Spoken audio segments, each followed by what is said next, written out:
welcome to The Deep Dive, your essential shortcut to understanding what truly matters. Today, we're plunging into a topic that's, well, really shifted from the fringes right into the spotlight of national security. Unidentified Anomalous Phenomena, or UAPs. Just imagine this for a second. A military veteran testifying under oath about a craft. It hovered just 100 feet in front of him, 100 feet above, and his phone got extremely hot, completely froze. Wild. Yeah, or think about that other account, the leaked video. A U.S. drone fires a Hellfire missile at this orb. Right. And the missile just, well, the quote was, it smacked into that UFO and just bounced right off, and it kept going. Bounced off. It's hard to even process that. Exactly. And look, this isn't some sci-fi novel plot. This is brand new testimony, given under oath. We're talking credible military people here. USAF veterans Jeffrey Nuttitelli, Dylan Borland, Active Duty Navy Senior Chief Alexandra Wiggins, even journalist George Knapp. They were all at this House committee hearing September 9th, 2025. And the striking thing is, lawmakers, Democrats, Republicans, they both acknowledge these witnesses as honorable service members. That's a big shift. It really is. So let's unpack this. Our mission today, figure out what the government has actually revealed since this renewed focus kicked off, especially after these hearings. And maybe more importantly, what are the biggest gaps still? It feels like we're doing a deep dive into something that's been locked away for ages, and maybe the door's just starting to creak open. Yeah, I think that's a good way to put it. This hearing, the one on the 9th, it was run by the Task Force on the Declassification of Federal Secrets. Representative Anna Paulina Luna chaired it. And the stated goal was pretty clear. Right. Move past the science fiction or speculation, get to transparency, whistleblower protection, national security, the public's right to know. Right, less about little green men, more about accountability and facts. Exactly. And they also had Joe Spielberger from the Project on Government Oversight there, really focusing on those whistleblower issues, which are critical. Okay, so let's get into the testimonies themselves, because some of this stuff is just mind-bending. Dylan Borland's account, Langley Air Force Base, 2012. He sees this silent, roughly 100-foot equilateral triangle near a NASA hangar. But it's the details, the phone getting extremely hot, freezing completely, zero sound, zero wind disturbance, and the material. He called it fluid or dynamic, with gold lava plasma flowing on it. It sounds like something out of science fiction, but he said it under oath. And then he felt static electricity. Smelled like a thunderstorm afterwards. It's just such a visceral, strange encounter. It is. And these details, they're crucial because they hint at physics, maybe, that we just don't understand yet. Then you have Jeffrey Nuttitelli, another Air Force vet. His accounts from Vandenberg Air Force Base between 2003-2005, during critical missile defense launches, no less. High-stakes environment. Very. He personally saw a 30-foot diameter sphere of light just hovering over his house. It maneuvered, vanished, reappeared. And there were other reports from Vandenberg, too. A massive glowing red square, they called it the Vandenberg Red Square. Okay. And a huge triangular craft, bigger than a football field, moving at impossible speed. And disturbingly, like Borland, Nuttitelli said witnesses were threatened, intimidated. So it's a pattern, isn't it? Strange sighting, followed by pressure to keep quiet. Seems like it. And then there's Chief Alexandra Wiggins. He's active duty, which feels significant. Yes, Senior Chief Petty Officer. His sighting was 2023 off Southern California, USS Jackson. He described a self-luminous tic-tac-shaped object, came right out of the ocean. Transmedium.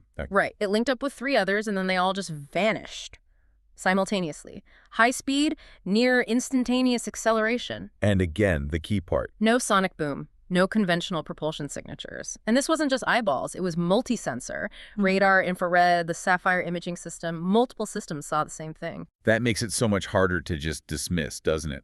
When different kinds of sensors all agree. Exactly. It takes away the misidentification argument, or at least makes it much weaker. Which brings us back to that MQ-9 drone incident. Yemen, 2024. Representative Burleson showing that leaked video.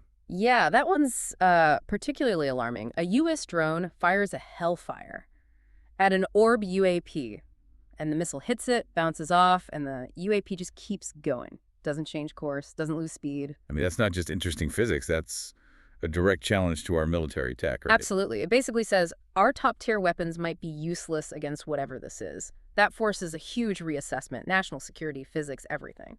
So we've got videos, infrared, radar, pilot reports, these first-hand accounts with physical effects like Borland's phone. There's a lot of different kinds of evidence pointing towards something real. And consistently strange behavior, resisting missiles, moving between air and water. impossible acceleration, silent flight, messing with electronics. Right. These aren't just blips on a screen. They're interacting with the environment and our technology in ways we can't explain. And George Knapp brought in some history, too, didn't he? About Russia. Yeah, he mentioned their Thread 3 program, apparently trying to study and maybe even reverse engineer UAPs. And that 1982 incident. Mm. Chillin' stuff. UAPs supposedly activating Russian ICBM launch codes. Yeah, leading the Russians to basically adopt a leave them alone policy after losing planes trying to engage them. That adds a whole other layer, the global dimension and how long this might have been known, at least by some. Definitely. Okay, so with all this compelling testimony, this range of evidence, why does it feel like we still know so little? What's the government's response actually been? Yeah. A lot of heat seems directed at ARO, the All-Domain Anomaly Resolution Office. Yeah, ARO's definitely been in the hot seat. It was set up to be the central hub for UAP reporting, right? That was the idea. But the criticism from witnesses, from lawmakers, it's been intense. People calling it a graveyard for testimony. Chris Mellon called its report to Congress error-ridden and unsatisfactory, basically not finding evidence of ET tech. A graveyard for testimony. That's pretty strong language. Suggests things go in, but nothing comes out. That's the implication. It paints a picture of maybe an organization designed more for containment than disclosure, a deep resistance maybe within the system. Although, to be fair, there's another perspective. Journalist Alejandro Rojas suggested ARR got hammered because it was using science and giving answers the committee just didn't like. Right, that's the counter-argument. Is it a cover-up or just unwelcome scientific rigor? It's hard to know from the outside. It is. But you have witnesses like Borland saying ARO statements misrepresented the truth. You have Nucitelli being told Air Force records of his sighting were destroyed. Destroyed. Okay, that sounds less like unwelcome science and more like something else. Exactly. And Knapp calling AARO a counterintelligence operation for dismissing credible witnesses. So whether it's intentional obstruction or bureaucratic incompetence, the result seems to be a lack of transparency. And this ARO issue, it feels like part of a bigger problem, doesn't it? The overall lack of transparency. Congress members saying they still can't get access to videos, to files. Yeah, the Special Access Program rules, SAPs, they're a huge barrier. Explain those quickly. Basically highly classified projects. Their budgets, their oversight reports, often hidden even from most of Congress. Joe Spielberger brought up the 9/11 Commission, how they flagged this exact issue long-standing overclassification. So Rep. Mace saying SAPs are used to hide from Congress what's really going on. That might not be far off. It seems to be a known structural issue within the government, a way to keep secrets compartmentalized, even from elected officials meant to oversee things. And if you're inside that system and you try to speak out, huge risks. That's the whistleblower problem. Fear of retaliation is real. Losing your career, your flight status, your security clearance, your whole livelihood. Borland mentioned the threat of espionage charges even. Yeah, he talked about his own career being deliberately obstructed, facing sustained reprisals, his security clearance manipulated, getting blacklisted, left with no job prospects. It's devastating. And Joe Spielberger confirmed whistleblowers face great personal risk, criminal charges, psychological harm, and the official channels for reporting, often inadequate. Which is why we're seeing proposed laws like Representative Burchett's UAP Whistleblower Protection Act and Senator Schumer's UAP Disclosure Act trying to create safer pathways. But it's clearly an ongoing fight to get those protections in place and make them stick. Absolutely. So why does all this matter right now? What are the big stakes? Well, first, national security. It's unavoidable. If some UAPs are advanced tech from another country, that's a direct threat. And the concern is our adversaries might be studying this stuff aggressively while we're still trying to get our act together. Precisely. Adversarial nations are not waiting, as one lawmaker put it, and that Hellfire incident, that's a stark demonstration. Unknown tech defeating modern weapons. It changes the game. Not to mention the Russian ICBM stories. The potential for interference is, frankly, terrifying. It really is. Then there's aviation safety. Simple as that. Right. Pilots reporting near misses, objects doing unexpected things near aircraft, near ships, like Chief Wiggins described. Or Nucitelli's accounts near missile launches. Imagine a collision during something that sensitive. The potential for disaster is obvious. We need standardized reporting, training, better data preservation just for basic safety. Definitely. And beyond the immediate threats, what about the scientific side? Huge implications there. These phenomena are described as beyond our current capabilities, potentially beyond current human understanding. Nucitelli suggested studying them could unlock transformative breakthroughs. New tech, maybe new biology, a new understanding of reality itself. Yeah, challenging our basic assumptions. Think about Borland's description again. Fluid or dynamic material, gold lava plasma. What is that? It hints at physics we don't know. It echoes some older, maybe more fringe claims too, right? Like Bob Lazar talking about reverse engineering or Robert Bigelow trying to get physical crash material. It does touch on those themes, the possibility of radically advanced technology that could just rewrite science as we know it. Okay, so given all that, what are the biggest unknowns still? What should we, the listeners, be watching for? Raw data is number one. We need the full videos, the sensor logs, from incidents like Wiggins or the MQ-9 drone. Not just snippets or summaries. Exactly. Robert Powell from the Scientific Coalition for UAP Studies, he's pushing Congress for the nitty-gritty details. Metadata, sensor excerpts, technical summaries at least. George Knapp talked about servers where there's a whole bank of these kind of videos that Congress has not been allowed to see. That data needs to come out for any real analysis. Without the data, it's all just testimony, however credible. And then the biggest question of all, what are they? Right. Identity and origin. Foreign tech. Secret U.S. projects. Weird natural phenomena. Or something else entirely. Was it ours or is it otherworldly, as Representative Ogles asked? Representative Crockett leans towards origins far closer to home, meaning adversarial tech for many cases. But others, like Michael Sifone, point to that small but stubborn residue of cases that just defy conventional explanation. And Borland hinted he knows more about that triangle craft, but needs a SCIF, a secure facility, to talk about it. So frustrating. It is. And tied to that is funding. There are repeated calls for Congress to actually fund independent research, put money into the scientific community, academia, to study this openly. Which just isn't happening right now on any large scale. Right. Nucitelli, Powell, others are pushing for it, shifted out of the shadows and into proper science. Okay, so watch the data releases, watch the debate on origins, watch for funding.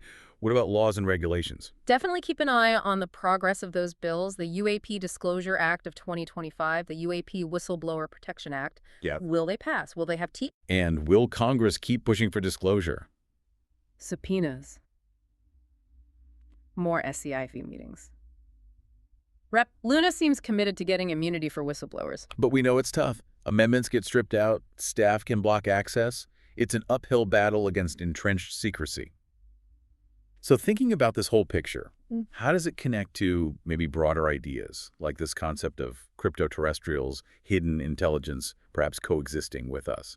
Is the narrative shifting? Well, the narrative is definitely shifting. You compare these new testimonies, taken seriously under oath, to how this topic was treated before, dismissed, ridiculed. Right. Representative Moskovitz said it himself. The narrative changed from kooky to something lawmakers are genuinely grappling with. And George Knapp's work, showing the military privately admitted decades ago that UAPs were real and superior technology while publicly denying it, that history matters. They're the increasing bipartisan support for transparency, the growing sense that we are definitely being lied to. It feels different now. It does. The official conversation is moving slowly away from just ridicule and secrecy, maybe towards actual rigorous scientific inquiry. You've got key senators, Schumer, Rounds, Rubio, Gillibrand, all pushing for transparency, for protecting whistleblowers. What about AR's claim of no scientific evidence of extraterrestrials? How does that fit? Borland had an interesting take on that. He called it a manipulation of public perception. Not necessarily a lie, he said, but a misrepresentation of the full truth. He explicitly stated, we do have things that are not ours. It suggests a very carefully worded denial that might hide a more complex reality. Okay, so it's less about outright confirmation or denial and more about peeling back layers of carefully constructed narratives. Perhaps. And honestly, with modern tech, everyone has a camera phone. Keeping secrets like this is just getting harder and harder, as Knapp pointed out. Makes sense. The hope is that better whistleblower protection will embolden others to join this cause, as Nucitelli put it. More leaks, more disclosures might follow. The public pressure, the congressional pressure. It feels like the secret's out, even if the full official story isn't. We might be at a tipping point. But it's not going to happen overnight. No. As Representative Burchett said, this is an ongoing deal. We need to stay engaged. So for you listening, what can you do? Pay attention to upcoming congressional sessions, especially if they start talking about raw evidence. or debating those key bills, the Disclosure Act, the Whistleblower Protection Act. Yeah, and if there are potential whistleblowers out there, know that efforts are being made to create protections, even though the risks are still very real. Your information could be crucial. And stick to credible sources. Cycle transcripts from the House website, official releases from DoD or AARO, critically read, of course, and trusted journalists or scientific groups like Space.com, George Knapp's reporting, the Galileo Project. Be informed, be critical, but stay engaged. So as we wrap up this deep dive, let's leave you with this thought. What if everything we think we know about UAPs, all this testimony, all these reports, what if it's really just scratching the surface? Dylan Borland's words really stick with me. The future of humanity is one which we either travel to the stars or aggress to the Stone Age with this technology. That implies the stakes couldn't be higher, doesn't it? That understanding this isn't just curious science, it's fundamental to our future. It's a profound challenge. It forces us to think about what else might be out there, or maybe even right here, hidden in plain sight, and what it means for us. Thank you for diving deep with us today. If you found this conversation insightful, please do like and subscribe to The Deep Dive. We'll be back next time to unravel another complex topic.